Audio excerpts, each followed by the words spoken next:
بسم اللہ الرحمن الرحیم۔ قال ولا يقبل الکتاب الا بشہادت رجلین اور رجل وامرأتین۔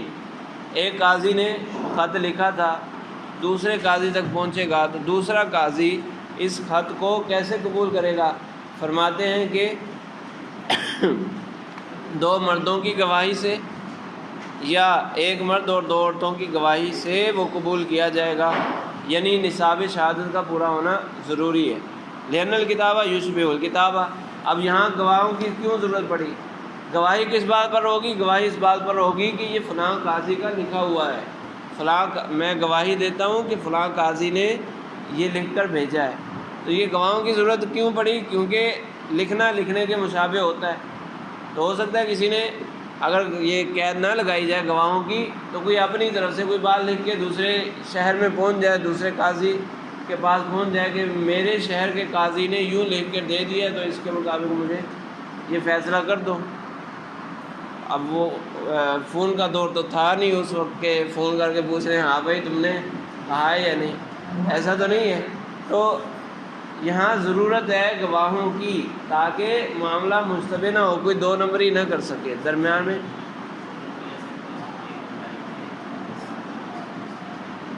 اب اس طرح تو دیکھو اس طرح کی دو نمبریاں کرنا تو کچھ بھی کسی بھی طریقے سے ہو سکتی ہیں، لیکن عموماً ایسا نہیں ہوتا تھا۔ پہلے دور میں جو بے ایمانی کرتا تھا، دو نمبری کرتا تھا، جیسے شروع میں نے بتایا تھا نا کہ قاضی کے اکیلا بیٹھنے میں تہمت ہے کہ رشوت لینے کا خطرہ اکیلے میں زیادہ ہے۔ دو چار بندے اس کے ساتھ بیٹھے ہوں گے تو وہاں خطرہ نہ ہونے کے برابر ہے اس دور کے اعتبار سے۔ ابھی میں نے کہا کہ ہر ایک کو اس کا حصہ پہنچ جاتا ہے، سبھی ملے ہوتے ہیں، تو یہ اس دور کی بات ہو رہی ہے، وہاں پر بھی ایسا ہوگا۔ فلا جی مہر لگے گی، اس کی تفصیل آ رہی ہے۔ مہر کی نقلیں نہیں ہو سکتی، مہر کی نقلیں بھی ہو سکتی ہیں نا۔ فلا یثبت الا بحجت تامۃ، لہٰذا خط کے ذریعے کوئی بات ثابت نہیں ہوگی جب تک گواہی پوری نہ ہو۔ وہذا لأنہ ملزم، اور یہاں پر اس خط میں گواہوں کی ضرورت اس لیے بھی پڑی کہ اس خط کی بنیاد پر پھر آگے فیصلہ کرنا ہے۔ اس خط کی بنیاد پر اس قاضی نے دوسرے قاضی نے فیصلہ کرنا ہے، تو یہ خط کوئی چیز لازم کرنے والا ہے، اور جہاں الزام پایا جائے وہاں گواہی ضروری ہوتی ہے۔ جہاں کسی پر کوئی چیز لازم ہو رہی ہو تو وہاں گواہی ضروری ہوتی ہے، اس لیے یہاں پر گواہی ہوگی۔ فلا بد من الحجت، لہذا گواہی ضروری ہے۔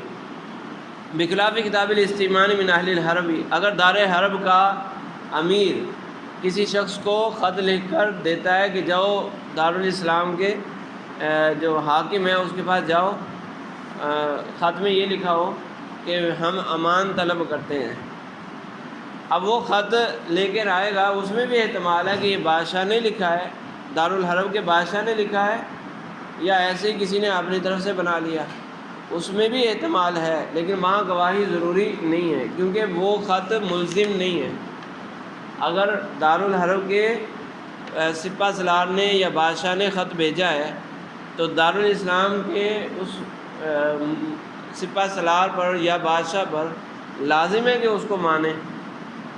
آگے اس کی مرضی ہے، امان دینا چاہتا ہے تو امان دے دے، نہیں مان دینا چاہتا تو نہ دے، تو یہ خط ملزم نہیں ہے۔ تو جہاں الزام نہ ہو وہاں گواہی کی ضرورت نہیں ہوتی۔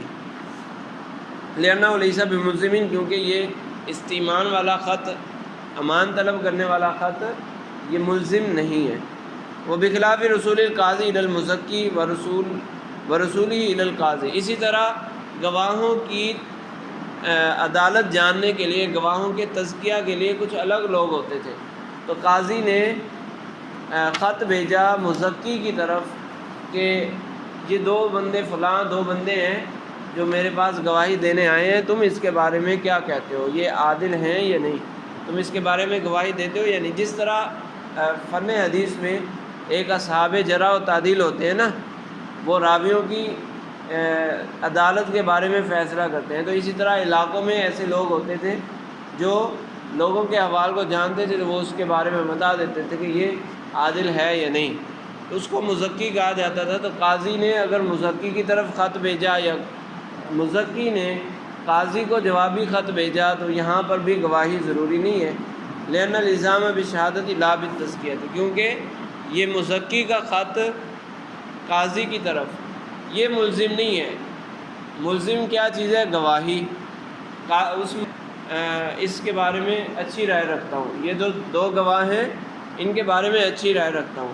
اب آگے قاضی کا اپنا یعنی قاضی کے اختیار میں ہے کہ وہ گواہوں کی بات سن کر ان کی بات مانے یا نہ مانے، رد کر دیں، یہ تو بات کی بات ہے۔ اگر مانے گا بھی تو دو گواہوں کی بات کی وجہ سے کچھ چیز لازم ہوگی، گواہوں کی گواہی کی وجہ سے لازم ہوگی، نہ کہ مزکی کے تزکیہ کی وجہ سے۔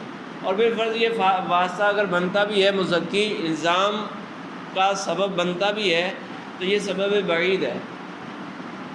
حجت الزام میں گواہ ضروری تب ہوتے ہیں جب جو چیز ڈائریکٹ ملزم بنے، ڈائریکٹ کوئی چیز ثابت کرنے والی، اور مزکی یہ ڈائریکٹ ثابت نہیں کر رہا بلکہ سبب بعید ہے، لہذا یہاں پر بھی گواہوں کا ہونا ضروری نہیں، یعنی خط کے لیے گواہوں کا ہونا ضروری نہیں۔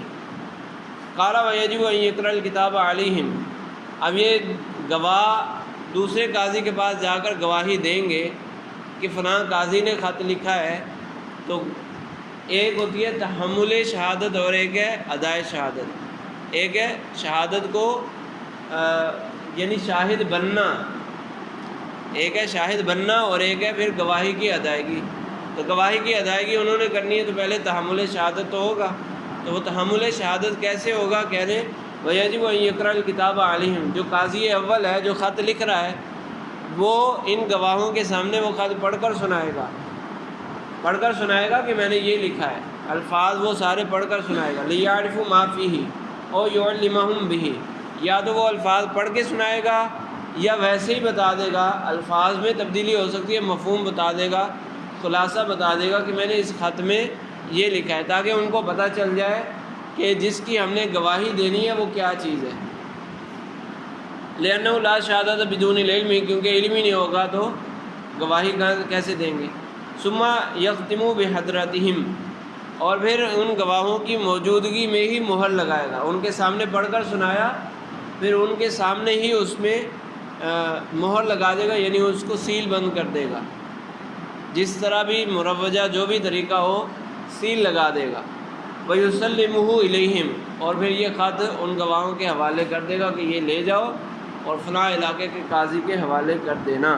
قیلا یتوہم التغییر، تاکہ یہ مہر لگانا، سیل کرنا گواہوں کی موجودگی میں کیوں ضروری ہے؟ تاکہ تغییر کا وہم نہ ہو کہ قاضی نے پڑھ کر سنایا تھا پھر غائب ہو گئے، وہ جو گواہ تھے وہ غائب ہو گئے اور قاضی بعد میں مہر لگا رہا ہے، تو ہو سکتا ہے کہ گواہوں کے جانے کے بعد قاضی نے تبدیلی کر دی۔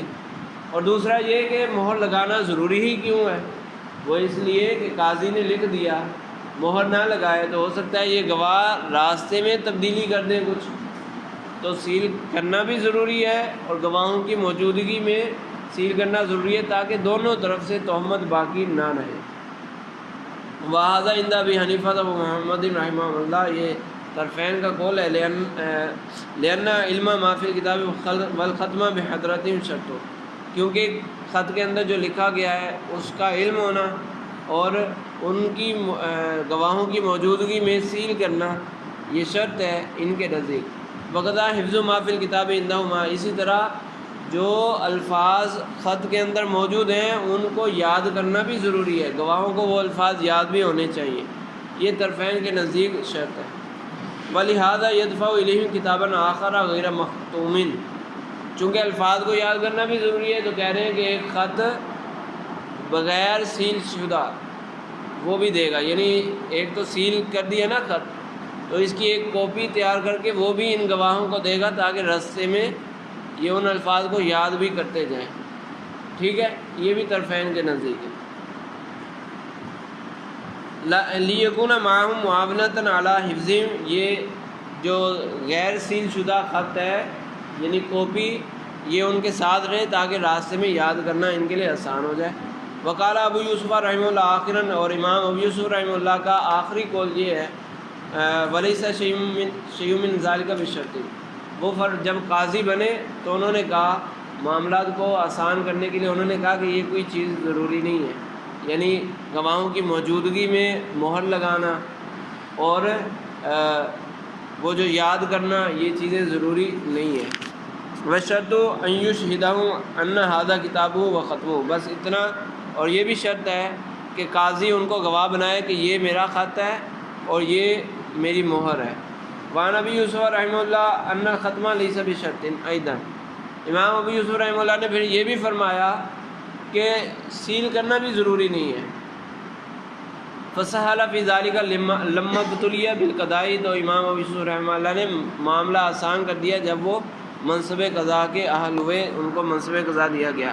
ولیس الخبر کالمعاینہ تھی، اور خبر معائنے کی طرح نہیں ہوتی، یعنی طرفین کا جو قول ہے وہ صرف خبریں ہیں، اور امام ابو یوسف رحمہ اللہ اس معاملے میں پڑھے، منصب قضاء پر فائز ہوئے، تو انہوں نے جو مشاہدہ کیا اس مشاہدے کی بنیاد پر پھر انہوں نے آسانی پیدا کی۔